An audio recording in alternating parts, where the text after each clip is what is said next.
The Schumacher name within Formula 1 and the racing world in general is one associated with success and dominance at the very peak of motorsport. And so with a young Schumacher rumoured to be on the cusp of signing an F1 deal, this arose one big question among teams and fans in the sport. Will he follow in his father's footsteps to become the next dominant force in Formula 1? Well, today I'm going to try and answer this question by looking back on his career thus far. And so the following is Mick Schumacher's entire career in 5 minutes.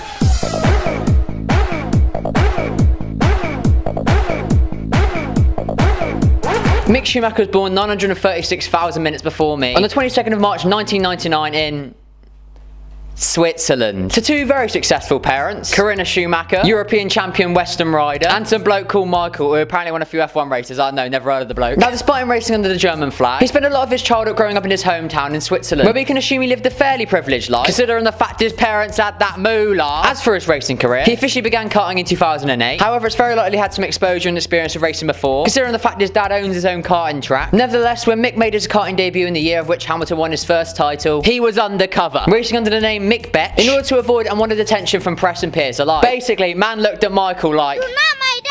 In his karting career, he worked his way up to the ADAC Kart Masters KF3 series in 2011, finishing 9th that year and 7th the next, grabbing 3rd in the Euro Winter Cup both years. Decent results for the lad, yet the son of God was still yet to claim a title of his own, and this will remain true for the rest of his karting career, as he claimed 3rd in the German Junior Kart Championship and the FIA Super Cup KF Juniors in 2013, and 2nd in the 2014 German Junior Kart Championship, European Championship, and the World Championship. Always the bridesmaid, never the bride. Poor lad must be confused, he's the son of Schumacher, not Barrichello. In 2015, Mick graduated to single-seaters, competing in the ADAC Formula 4 Championship with Van Armstrong Racing, which surprisingly wasn't one of the 8 German teams on the grid that year, and began racing under the Schumacher name for the first time. Other notable names on the grid that year included Robert Schwartzman, Guan Huzhou, and famous Twitch streamer Lando Norris. That season he'd do okay though, taking a win in the 3rd race of the season, yet finishing in 10th place overall, 2 positions behind Lando, who'd only competed in 9 races that season in contrast to Mick's 24. However, the next season in 2016 he switched to Prima Power Team and make up for his slightly lackluster year he had before, finishing 2nd in this championship as well as the Italian Formula 4 Championship. Towards the end of the 2016 season though, Mick skirted off to India for the MRF Challenge Series, where he'd race in Formula 3 machinery for the very first time, collecting 2 poles, 9 podiums and 4 wins on his way to 3rd place in the championship. So overall, 2016 was a great year for Mick. Good enough in fact that Prima moved up to the Formula 3 team in 2017, where he'd have yet another mess season, finishing in 12th place behind all 3 of his teammates and with just 1 podium to his name. However, just like he did in Formula 4, he stepped up his game in his 2nd season of Formula 3, absolutely dominating the latter half of the calendar, coming back from a slow start which left him in 10th place halfway through the year, to end in the 2018 season as Formula 3 champion, 57 points clear of 2nd place Dan Tantrum. Finally, after all this time, Mick had a championship to his name.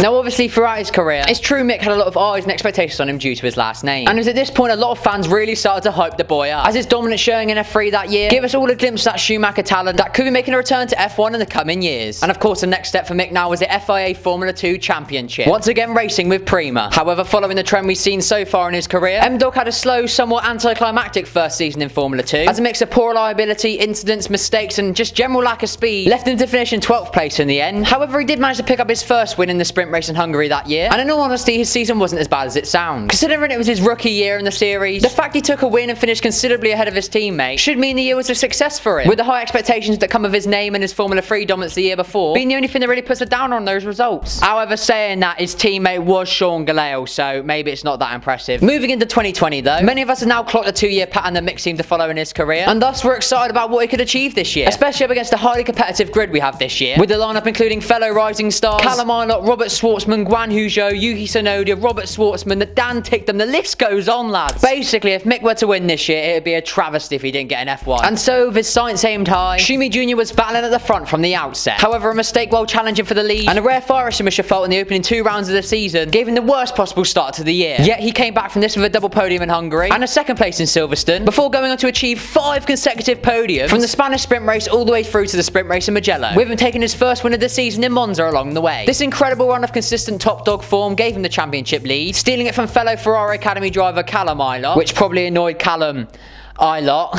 Since then he's taken another win at Sochi, and now sits 22 points ahead of Ilott with just 4 races remaining. And that pretty much brings us to now, where we're sat awaiting the almost imminent announcement of him joining the Formula 1 grid next year. Although some recent sources have been saying that might not actually happen, but honestly nobody even knows at this point, so we're just guessing. Like, I'd be very surprised if he didn't end up on the grid next year, I'm not gonna lie to you lads. So now we've looked back on his career, it's time to answer the question, can or will he be the next dominant force in F1? And quite frankly, the answer is maybe. He's shown throughout his career the consistency and speed he's capable of, and I have no doubt in my mind when he finally does does get into Formula 1. He'll eventually work his way up to racing in that Ferrari alongside Leclerc, battling Charles, Max and George for titles year in, year out. It's hard to say if he'll dominate or not, since the nature of F1 requires a perfect mix of machinery and driver talent, but Ferrari have done it before with his father, and who knows, maybe they can do it again with Mick. But hey, that's just my take. Let me know what you guys think in the comment section down below. Do you think we'll see Mick take a world title or even multiple in the future, or is it all just unjustified hype around the last name? The comment section is free reign to share your opinion and debate amongst people, so take your gloves off, lads, it's time to get arguing. But yeah, that's it for me. If you enjoyed the video, make sure to leave a like and subscribe to the channel if you are new. I've been Aiden, this is Mission F1, thank you very much for watching, and I'll see you lot next time.